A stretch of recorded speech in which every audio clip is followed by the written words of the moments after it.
Eto i sianel YouTube Tabernacl Hendi ac un gwasanaeth heddiw ar fai 24. Mae'n galwad i addoli yn dod o Salm 34. Bendithiaf yr arglwydd bob amser, bydd ei foliant yn wastad yn fy ngenau. Yn yr arglwydd yr ymhyfrydaf, bydded i'r gostyngedig glywed a llawenychu. Mawrygwch yr arglwydd gyda mi, a dyrchafwn ei enw gyda'n gilydd. Mae 2 ddarlleniad o'r ysgrythyr heddiw, o'r Hen Destament a'r Testament Newydd. Yn gyntaf o Genesis 41, ac wedyn o'r llythyr at y Philippiaid a Phennod 2. Ymhen 2 flynedd union, breuddwydiodd Pharo ei fod yn sefyll ar lan y Neil, a dyma 7 o wartheg porddiannus a thew yn esgyn o'r afon a phori yn y weirglodd. Ac yna 7 o wartheg eraill, nychlyd a thenau, yn esgyn ar ei hôl ac yn sefyll ar lan yr afon yn ymyl y gwartheg eraill. Bwytaodd y gwartheg nychlyd a thenau y 7 buwch porddiannus a thew. Yna deffrodd Pharo.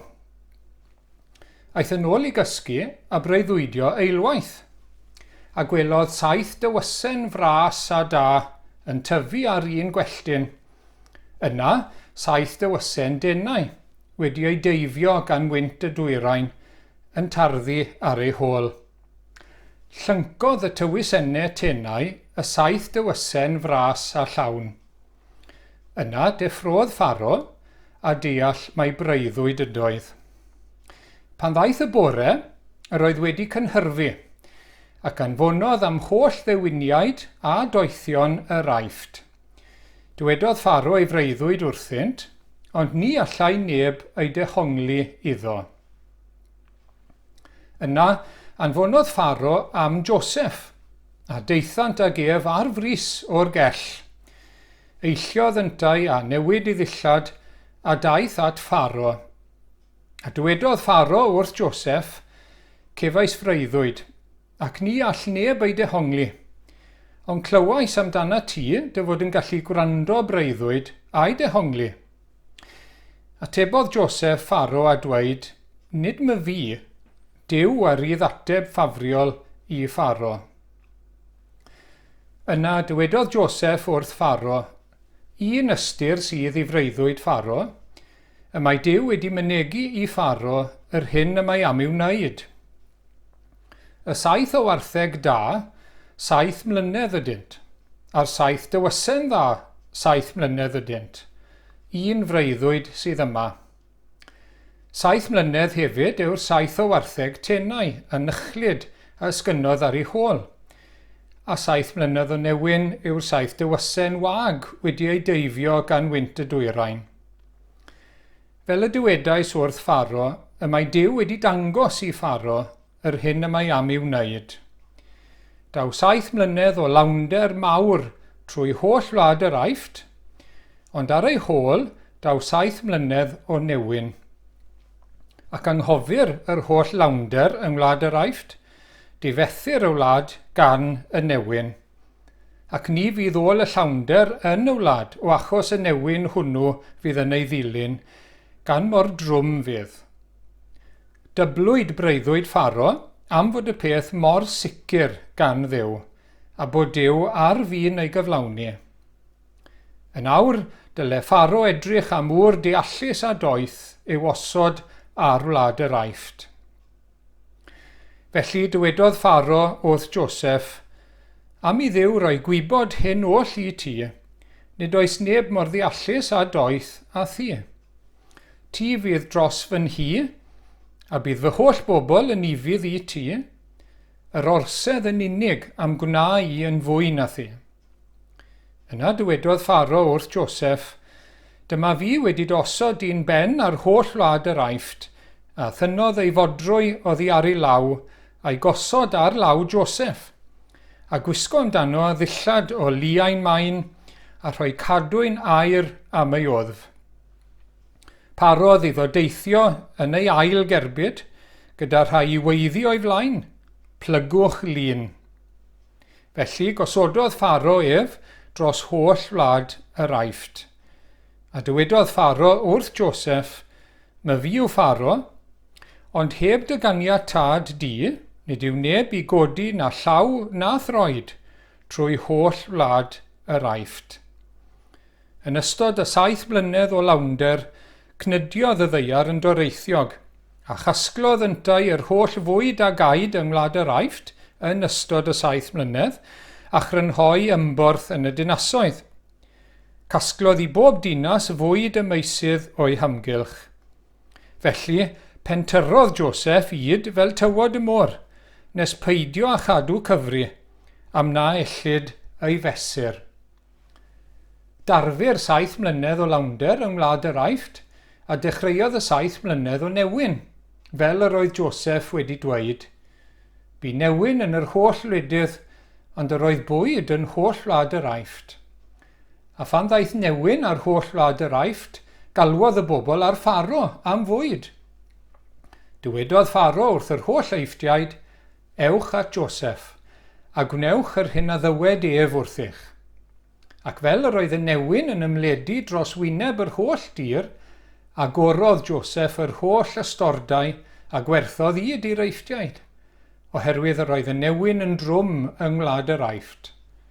Daeth pobl o'r holl wledydd hefyd i'r Aifft at Joseph i brynu, oherwydd yr oedd y newyn yn drwm drwy'r byd i gyd. Felly, os oes gennych yng Nghrist unrhyw symbyliad, unrhyw apel o di-cariad, unrhyw gymdeithas trwy'r ysbryd, os oes unrhyw gynhesrwydd a thosturi, cyflawnwch fy llawenydd trwy fod o'r un meddwl a'r un cariad gennych at eich gilydd yn unfryd ac yn unfarn. Peidiwch â gwneud dim o gymhellion hunanol nac o ymffrost gwag, ond mewn gostyngeidrwydd bydded i bob un ohonoch gyfrif y llall yn deilingach nag ef ei hun. Bydded gofal gan bob un ohonoch, nid am eich buddiannau eich hunain yn unig, ond am fuddiannau pobl eraill hefyd. Amlygwch yn eich plith eich hunain yr agwedd meddwl honno sydd yn wir yn eiddo i chwi yng Nghrist Iesu. Ei fod ef ar ffurf Duw, ni chyfrifodd fod cydraddoldeb a Duw yn beth i'w gipio, ond fe gwacaodd ei hun gan gymryd ffurf ceithwas a dyfod ar wedd ddynol. O'i gael ar ddull dyn, fe darostyngodd ei hun, gan fod yn ifydd hyd angau, angau ar groes. Am hynny, trad yr chafodd Duw ef, a rhoi iddo'r enw sydd goruwch pob enw. Fel wrth enw Iesu y plygau pob glin yn y nef ac ar y ddeiar a than y ddeiar, ac y cyffesau pob tafod fod Iesu Grist yn arglwydd, gogoniant Duw Dad. Gyn ni diolch i'r arglwydd am ei air sanctaidd. Amen. Gawn ni droi nawr at yr arglwydd mewn gweddi, gawn ni ddod at orsedd gras gyda'n gilydd. O arglwydd ein Duw, y Duw mawr gogoneddus, y Duw ar uchel a dyrchafedig. I ni diolch am gael troi ato ti unwaith eto mewn gweddi, yn enw ac yn heiddiant ac yng nghyfiawnder yr arglwydd Iesu Grist. I ni diolch bod ni'n cael dod nawr at orsedd y nef. I ni wedi clywed am orsedd yr Aifft, ond i ni'n dod at orsedd llawer uwch a llawer mwy, gorsedd y nef, at frenin y gogoniant ac arglwydd y lluoedd. I ni'n dod at y Duw mawr, Duw y nef a'r ddeiar, y Jehofa mawr. Ac o arglwydd mae'n addas i ni i blygu glin fel petai, i blygu ger dy fron i thaddoli di. Oherwydd ti yw ein crewr ni, ti yw ein cynhaliwr ni, ac wrth gwrs ti yw ein gwaredwr hefyd. Ac unwaith eto heddi, i ni'n falch o gydnabod dy ofal mawr trosom ni arglwydd, dy dosturi tuag atom fel ein crewr ar un sydd yn ein cynnal ni o ddydd i ddydd, o nos i nos, o dymor i dymor. Ac o arglwydd, i ni'n gorfod dweud unwaith eto heddiw, mawr yw dy ffyddlondeb. O arglwydd, wyt ti mor dda tuag ato ni, ti mor dosturiol tuag at y greadigaeth yma i gyd. Y drwg a'r da, y cyfiawn a'r anghyfiawn. Ac o arglwydd, i ni eisiau diolch am ein bywyd, am ein hanadl, oherwydd ti sydd yn ein cynnal ni, yno tir i ni'n byw yn symud ac yn bod. Ti yw ein crewr, ac mae'r ysgrythur yn dweud mae yn rhyfedd ac yn ofnadwy ymgwneud. O arglwydd, wyt ti yn ddoeth, wyt ti'n alluog, wyt ti'n fawr, wyt ti'n drigarog, wyt ti'n rasol. I ni'n diolch arglwydd ac yn daddoli di. Diolch am fendithion yr wythnos ddiwetha yma. Diolch o arglwydd am weld yr haul. Diolch o arglwydd am dyddaioni tuag ato ni yn ein cynnal a bwyd a diod. Diolch bod na ddigon gyda ni arglwydd. I ni diolch i ti bod llai o achosion o'r feirws erbyn hyn. Cyn ni'n gweddio eto am ddoethineb i rai sydd yn llywodraethu ynglyn â'r ffordd ymlaen. Ac o arglwydd i ni yn gweddio eto y daw vaccin cyn hir. Ac o arglwydd i ni'n diolch am bob mesur o iechyd a nerth o arglwydd yn ein bywyd ni. Popeth sydd yn fanteisiol i ni ac o'n plaid ni. Ni'n diolch i ti arglwydd. Wyt ti mor dda, oherwydd di ni ddim yn heiddi dim. Oherwydd pechaduriaid i ni wrth reddf, rai sydd wedi gwrthryfela. Mae'r cyfan yn dod o'th ras, dy ras cyffredinol. Diolch arglwydd a bendigedig fyddod enw di. Ac i ni'n diolch yn fwy am yr efengil, i ni'n diolch yn fwy am efengil dy fab Iesu Grist. Diolch o arglwydd dy fod ti'n dduw yr heddwch. Dy fod ti wedi anfon dy unig anedig fab, fel na choller pwy bynnag a gredon ddo ef, ond cael ohono fywyd tragwyddol, oherwydd dy fod ti wedi caru'r byd yn y fath fodd. O arglwydd, i ni'n diolch eto am hanes yr efengil o arglwydd. Dy fod ti yn mynnu trigarhau, dy fod ti yn mynnu darparu meddyg i'r gwywedig rai. Dy fod ti wedi rhoi dy fab, nid i gondemnio, ond i achub pwy bynnag a gredo ynddo ef. Ac o arglwydd, i ni'n diolch felly am ein harglwydd Iesu. I ni'n diolch bod ni wedi darllen nawr am ei ddarostyngiad y ffordd dath e lawr, bod e wedi darostwng ei hunan, bod cydraddoldeb a Dyw, bod yn y gogoniant fel Dyw. Oedd e ddim yn ystyried hwnna rhywbeth bod rhaid dal gafael arno, bod e'n fodlon gadael fynd a dod i'n deiar ni ar ffurf gwas a cheithwas, dod i wisgo cnawd, dod yn ddyn i fod yn ifydd, hyd angau. O, i ni'n diolch. I ni'n diolch am ddarostyngiad, bod yr arglwydd Iesu yn fodlon darostwm, yn tynnu hunan lawr i ddod i'n deiar ni. I ddod i fod yn ifydd i Dduw ac i wasanaethu ei bobl. O, arglwydd, i ni'n diolch am ei fywyd, i ni diolch am ei neges, am ei air o arglwydd, bod e wedi datguddio gair Dyw i ni. Fe yw y gair wrth gwrs, a'r gair yn ei ystyr mwyaf cyflawn. Diolch bod e wedi dod i agor llyged y deillion, i beri i rai cloff i gerdded, a'r marw i ddod yn fyw, i roi yn ôl i ni beth i ni wedi colli oherwydd pechod, i roi i ni fywyd tragwyddol. Diolch bod e wedi byw bywyd cyfiawn. Ym mhob ffordd, meddwl, gair a gweithred. Ac o arglwydd bod e wedi rhoi ei einioes wedyn yn iawn dros ein bai, dros ein pechod ni, dros ei bobl ar y groes. O arglwydd, i ni'n diolch. Mae'r gwaed a redodd ar y groes o oes i oes i'w gofio. Rhifer yw tragwyddoldeb llawn i ddweud yn iawn amdano.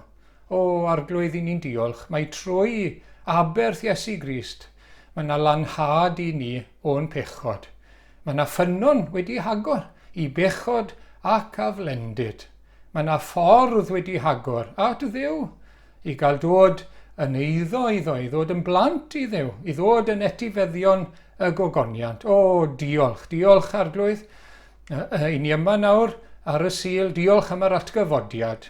Diolch bod y cyfan wedi ei dalu, bod y biliau gyd wedi ei croesi. Hwn yw'r oen ar ben Calfaria aeth i'r lladdfa yn ein lle, swm ein dyled fawr a dalodd ac fe groesodd filiau'r nef. Y cwbl wedi dalu, a prawf o hynny yw'r atgyfodiad. O, diolch am ddyrchafiad yr arglwydd Iesu. Ni wedi darllen bod wedi cael ei drad yrchafu, ei godi o'r bedd, wedyn ei esgyn o'r ddeiar i'r nef, wedyn bod e wedi cael eistedd ar ddeheulaw y tad, ac yn ola bydd e'n dod yn ogoneddus yr ail waith. Ni'n diolch ei fod e wedi anfon yr ysbryd glân i fod gyda ni, i weithio arnom ni, ynom ni a thrwom ni, ac ni'n gweddio am weinidogaeth yr ysbryd heddiw.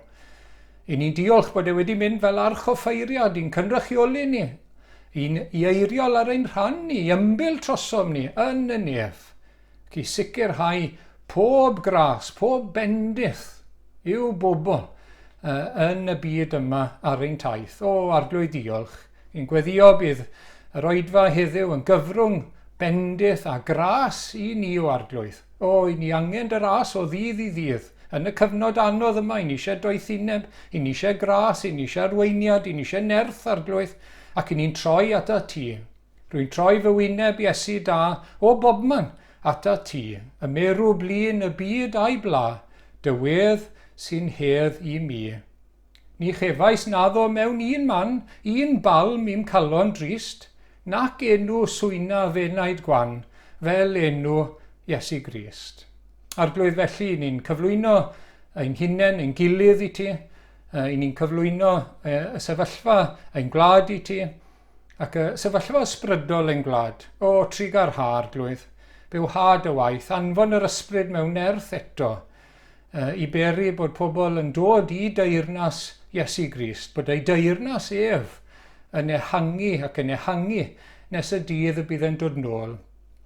Ni'n gweddio dros ein byd a'i flinderau o arglwydd, oherwydd y feirws, oherwydd y pethau tymhorol sydd yn digwydd, y locustiaid, oherwydd rhyfeloedd, oherwydd erledigaeth. Ni'n gweddio dros frodyr a chwiorydd mewn gwledydd eraill.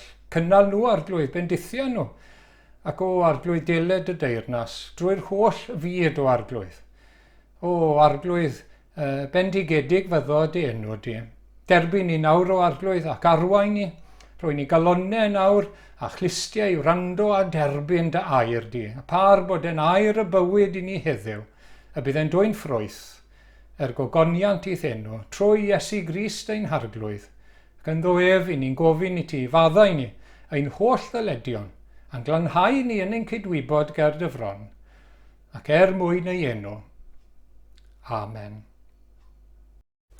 Mae'n testun ni heddi yn dod o lyfr yr Actau, y bennod gyntaf, yn nhw'n i ddarllen o adnod 9 at 11. Wedi ddweud hyn, a hwythau'n edrych, fe'i dyrchafwyd, a chipiodd cwmwl ef o'i golwg.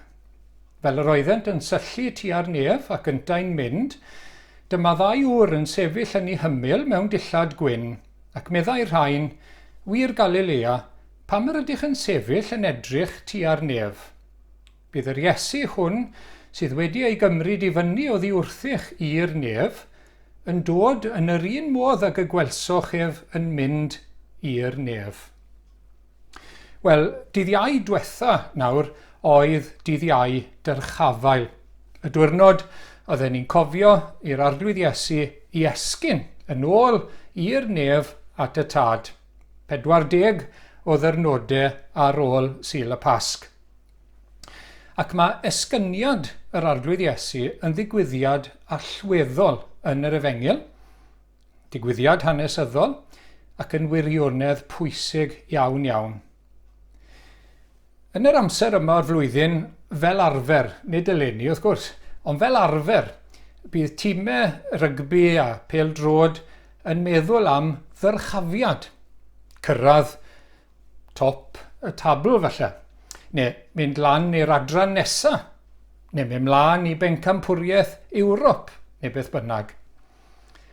Wel, pan ni'n meddwl am yr esgyniad, dyma ail gam neu ail ran dyrchafiad Iesu Grist.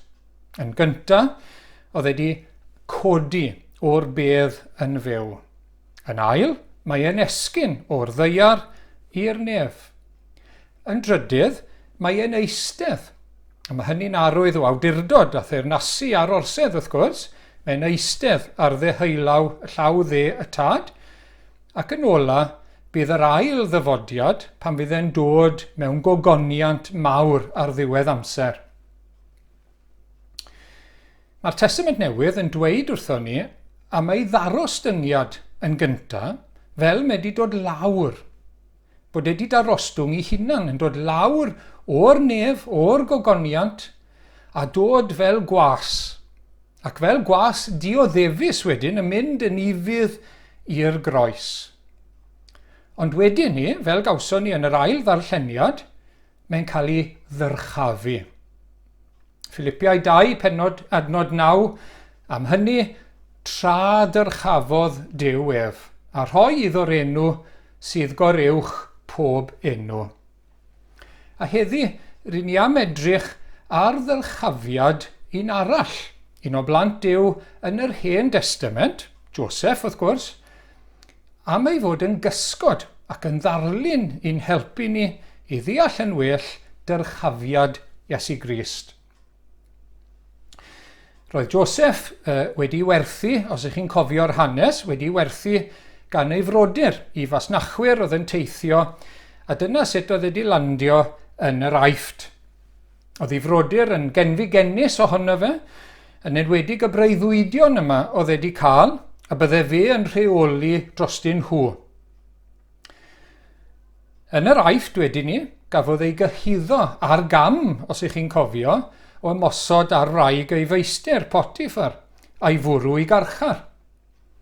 Ac yn y carchar, mi fiodd e'n help mawr i fwtler Pharo, a dehongli breuddwyd iddo fe, oedd yn dweud y bydde fe'n cael ei swydd yn ôl. Oedd un arall, y pobydd ddim wedi cael ei swydd yn ôl. Ac bod Joseff wedi gofyn, plis bydde fe'n rhoi gair da amdano fe wrth Pharo, o hwnnw wedi anghofio am Joseff am 2 flynedd. Ond ar hyd yr amser i ni'n darllen y geiriau, yr oedd yr arglwydd gyda Joseff. Ac un noson, fel ni wedi cael yn y darlleniad cyntaf nawr te, dyma Pharo yn cael breuddwyd, ac oedd neb yn gallu ei dehongli. Ac o'r diwedd mi gofiodd y bwtler am Joseff. A mi ddath ac esbonio'r freuddwyd gyda help Duw wrth gwrs, a dangos doethineb arbennig wrth awgrymu Pharo sut i ddelio gyda'r newyn oedd yn mynd i ddod mewn 7 mlynedd. Ac oherwydd hyn i gyd, dath Joseff yn ail i Pharo, yn llywodraethwr yn yr Aifft, yn brif weinidog i bob pwrpas. Ac oherwydd ei ddyrchafiad, dath y teulu cyfan, 70 ohonyn nhw, i fyw yn yr Aifft am dros 400 mlynedd. Roedd Israel yn ddiogel, ac oedd bwyd ar gyfer pawb yn yr ardal. Y peth cyntaf i ni am edrych arno nawr yw ffaith y dyrchafiad. A mae hwn yn bwysig.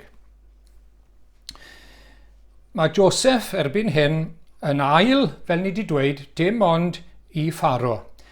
Ond yn ymarferol, fe sy'n llywodraethu'r wlad o ddydd i ddydd. Fel y prif weinidog, fel o'n i'n dweud. Oedd e'n ben ar wlad yr Aifft, a pawb yn plygu glin iddo fe. A mae'r Beibl yn dweud wrthon ni fod Iesu wedi ei godi, wedi ei ddyrchafu at ddeheulaw y tad, at ddeheulaw Duw, a bod hynny'n cyflawni proffwydoliaeth yr Hen Destament. Enghraifft Salm 110, dywedodd yr arglwydd wrth fy arglwydd i, eistedd ar fy neheulaw, nes i mi osod elynion yn droedfainc i'th draed. Ac fel oedd dyrchafiad Joseff yn cyflawni'r breuddwydion yna oedd wedi cael yn blentyn, oedd dyrchafiad Crist yn cyflawni yr ysgrythurau. Fel oedd pawb yn yr Aifft yn gorfod plygu glin i Joseff pan oedd e'n dod heibio, wel, fydd pob glin yn y nef ac ar y ddaear a than y ddaear. Hynny yw, angylion, y byw a'r meirw, fydd pawb yn plygu i'r arglwydd Iesu. A phob tafod yn cyffesu ei fod yn arglwydd. Bydd hynny'n digwydd pan bydd e'n dod nôl, wrth gwrs, yn ei ail ddyfodiad. Ac mae neges yr Efengyl yn galw ar bobl i blygu glin i'r arglwydd Iesu nawr. Ei dderbyn yn arglwydd mwyn dod i'w deyrnas. A derbyn holl fantais, manteision, bendithion y deyrnas yna. I ni cael rhyddid teyrnas Dduw. Cael ein galw yn blant y brenin. I ni'n cael diogelwch a llawnder bywyd tragweddol. Mae'n dechrau nawr wrth ddod i deyrnas Iesu Grist. Pan ddaw rhywun yn Gristion, mae e'n dod, neu ni'n dod, o afael y tywyllwch, medde'r apostol Paul at y Colosiaid, yn y bennod gyntaf, o afael y tywyllwch a'n trosglwyddo i deyrnas ei annwyl fab. Unwaith eto yn y byd chwaraeon, at ddiwedd tymor mae'n amser cael transfer i rai chwaraewyr yn diwedd. Wel, dyma chi transfer. Ein trosglwyddo o afael y tywyllwch, o afael Satan, i deyrnas yr arglwydd Iesu, annwyl fab Duw. Ydych chi wedi cael y transfer? Ydych chi wedi trosglwyddo? Ydych chi dal yn y tywyllwch, dan afael y tywyllwch, neu yn llaw yr arglwydd Iesu? Wel, mae atgyfodiad ac esgyniad Iesu Grist yn brawf mai fe yw y Meseia, yr arglwydd. Fe yw brenin, nef a deiar nawr. Fe sy'n lliwio popeth, be sydd yn gysur a rithrol i bobl Dduw, i wybod bod popeth sy'n digwydd yn y byd yma yn cael ei liwio dan ei lywodraeth ef. Fe yw gwaredwr dynion, wrth gwrs, a bydd rhaid i ni ymddangos o'i flaen ar ddydd y farn. Mor bwysig, mor allweddol bwysig, yn fater o bwys tragweddol, mor bwysig yw plygu iddo fe nawr. Credu ynddo fe fel ein hachubwr, wrth gwrs, pwyso arno fe, rhoi ein hunain yn ei law, ac ildio wedyn, rhoi ein bywyd yn ei law fel brenin, fel arglwydd, i'n hachub a'n cadw ni. Wyt ti wedi plygu i'r arglwydd Iesu? Wyt ti wedi dod i mewn i'w deyrnas ef? Teyrnas Dduw, teyrnas o goleuni. Nawr yw'r amser.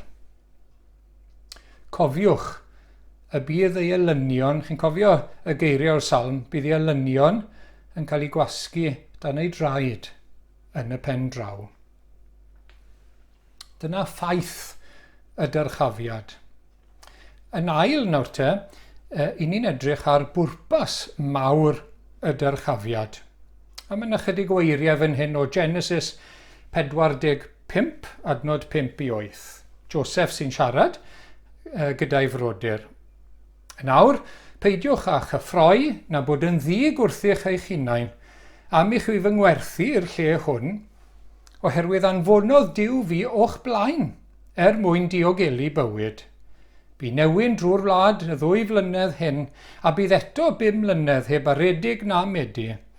Anfonodd Duw fi o'ch blaen i sicrhau hil i chwi ar y ddaear, ac i gadw'n fyw o'ch plith nifer mawr o waredigion. Felly nid chwi, ond Duw am hanfonodd yma, am gwneud fel tad i Pharo, ac yn arglwydd ar ei holl dylwyth a llywodraethwr dros holl wlad yr Aifft. A beth ni'n gweld yn amlwg yw bod gan Dduw gynllun arbennig iawn wrth arwain Joseff i'r Aifft.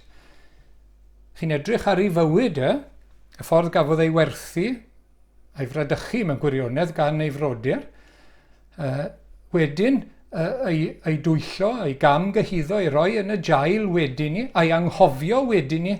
Oedd e ddim yn fywyd neis iawn, oedd e ddim yn fywyd rwydd iawn o gwbl. Ond oedd Duw ar waith, chi'n gweld, yn ei fywyd e. Mae hynny wir am fywyd pob Cristion. Ac oedd gan Dduw ei gynllun. A'i gynllun, wrth gwrs, oedd cyflawni ei addewid. Oedd e di addo. Oedd e di addo bydde un arbennig yn dod i'r byd. Un o ddisgynyddion Abraham. Yr had i fod yn fendith i'r holl genhedloedd, i ddod â bywyd tragwyddol i'r byd. Ac felly, oedd rhaid cadw Jacob a'i deulu yn fyw.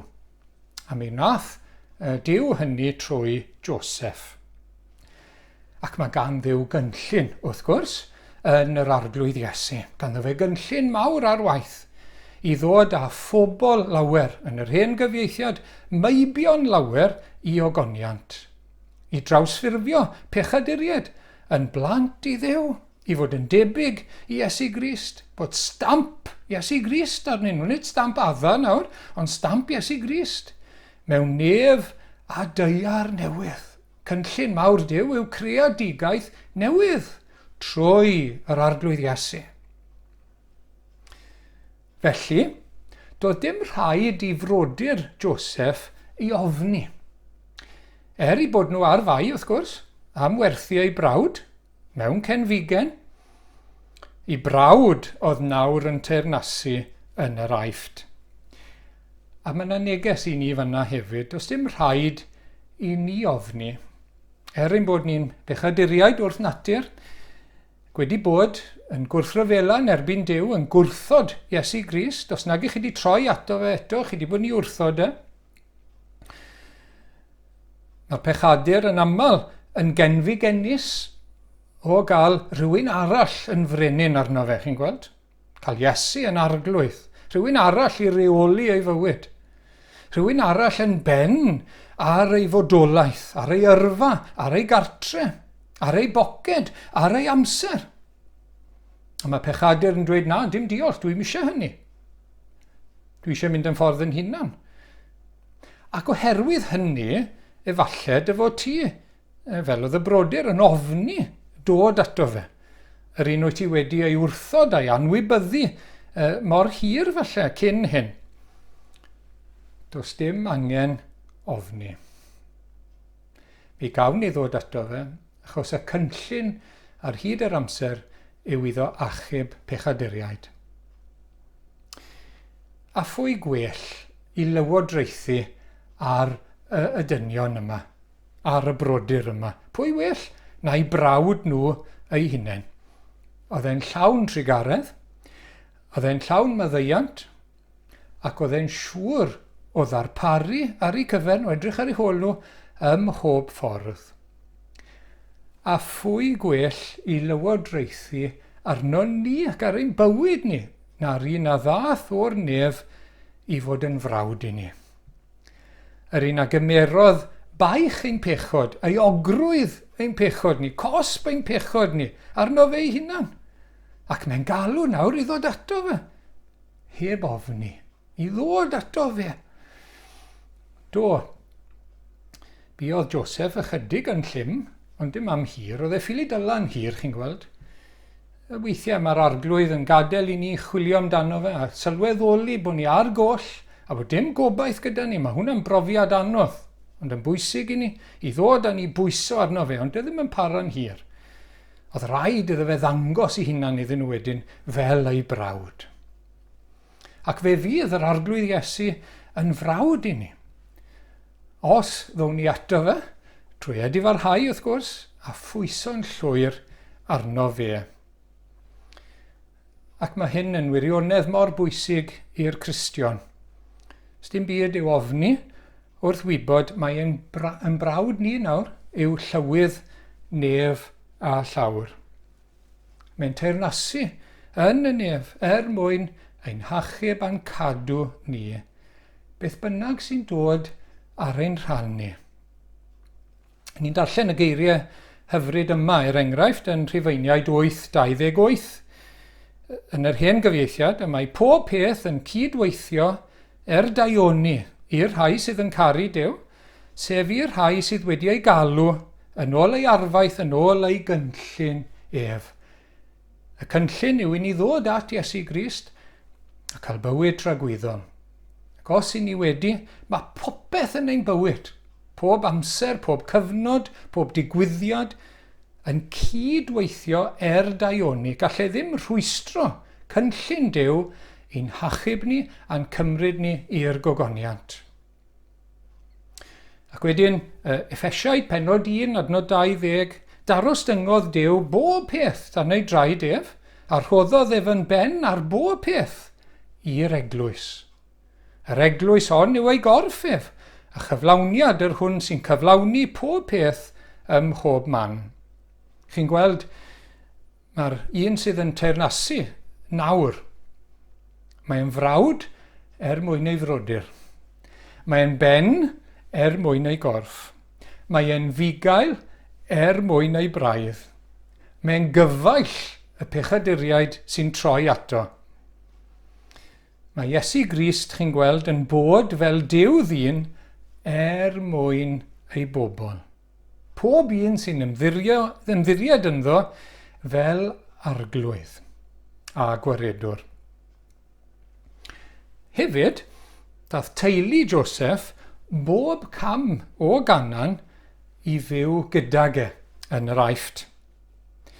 A dywedodd yr arglwydd wrth i ddisgyblion, chi'n cofio ei eiriau fe cyn mynd i'r groes, i fod e'n mynd i dŷ ei dad, a bod e'n mynd i baratoi lle ar ei cyfer nhw.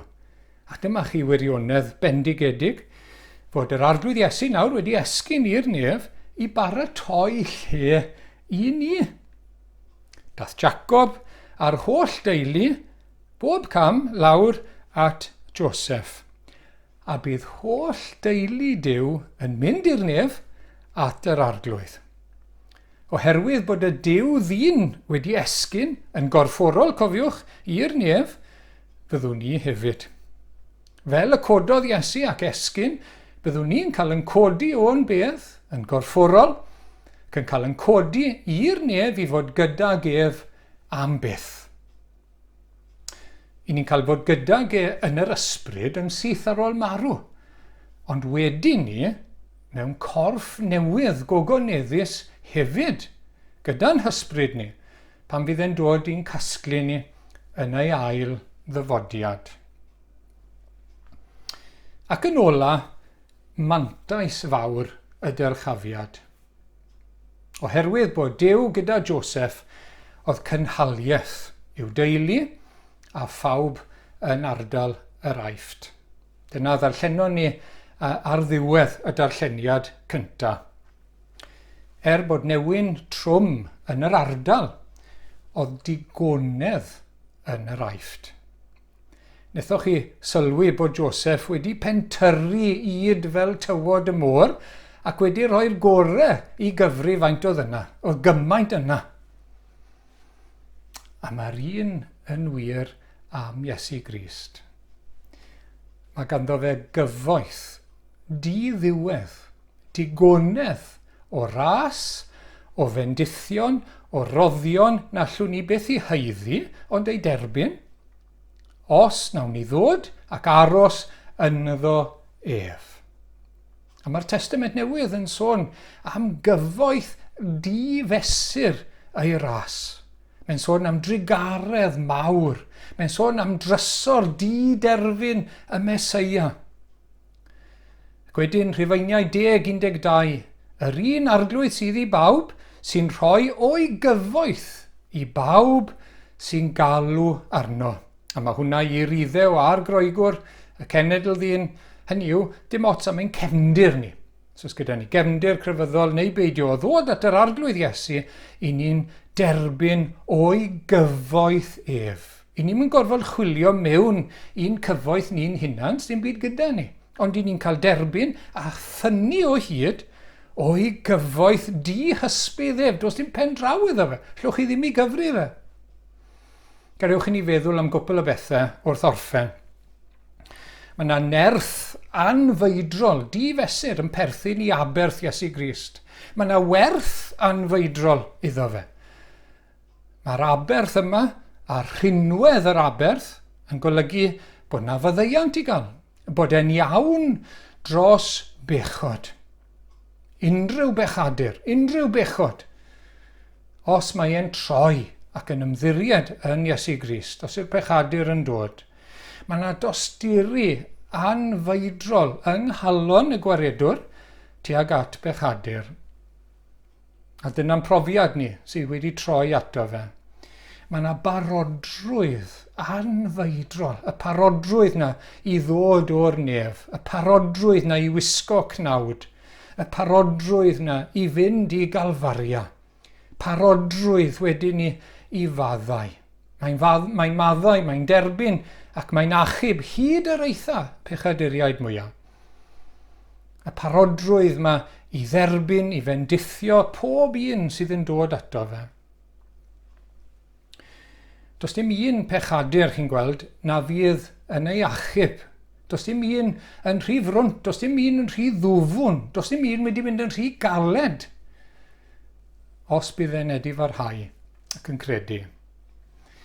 Ac mae yna gyfoeth o ryddid o afael pechod. Mae yna ryddid mawr yn yr arglwydd Iesu, rhyddid meibion Duw, rhyddid maddeuant, gollyndod o'n pechod, chi'n gweld, a'n bai a'n hyogrwydd. Mae yna gyfiawnhad i ni'n cael ein derbyn yn haeddiant, yng nghyfiawnder Iesu Grist. Mae yna nerth di-ddiwedd i ni frwydro, y frwydr ysbrydol, o ddydd i ddydd. Mae yna ryddid i beidio a phechu, rhyddid i ddod a galw ar yr arglwydd, rhyddid i bwyso arno fe, rhyddid i ofyn ein deisyfiadau iddo fe, fel bod ni'n dod i lawenhau yn iddo fe. Mae yna gyfoeth yn ein mabwysiad. Meddyliwch chi bod ni'n cael dod yn blant i Dduw, yn yr ystyr agosa posibl. I ni'n cael dod yn etifeddion, ei holl fendithion. Mae popeth sydd gan ein tad i ni trwy Iesu Grist.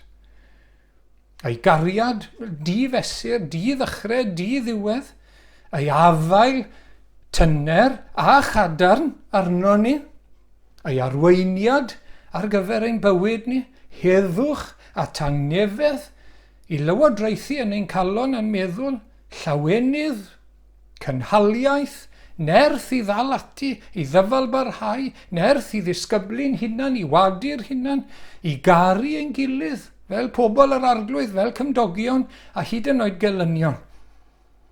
Mae yna ras i gael i ni gael dysgu mwy a'i adnabod yn well a bod yn dystion iddo fe.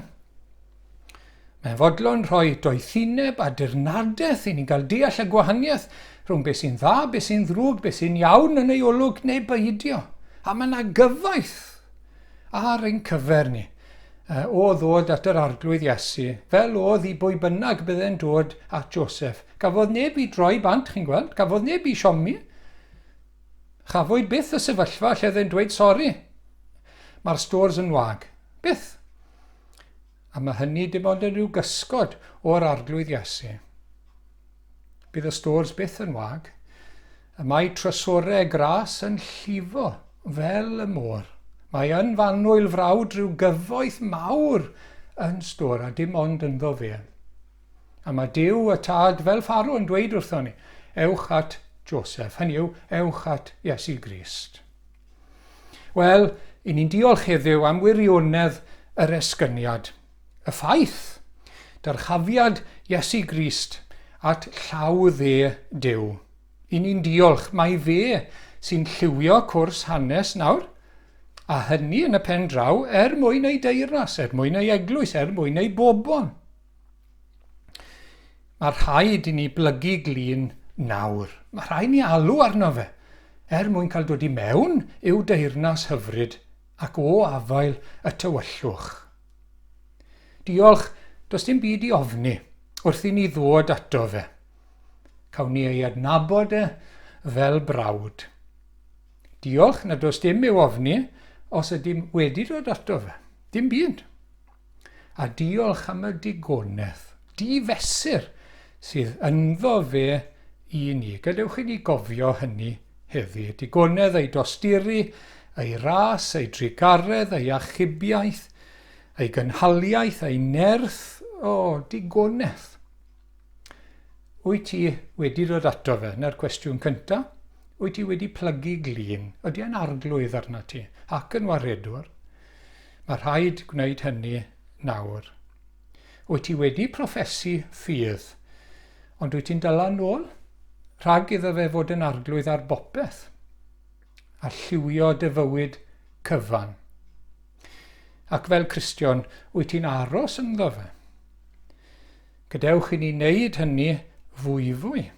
Gadewch i ni lynu wrth Iesu Grist i brofi cyfoeth, ei gynhaliaeth, ei nerth mewnol yn y dyddiau hyd nawr, enghraifft. Ac ym mhob dydd, wrth gwrs, ar ein taith i'r gogoniant, pan gawn ni fod gydag ef am byth, oherwydd ei fod wedi mynd i baratoi lle i ni. Ac ar ei ben bo'r goron. Amen.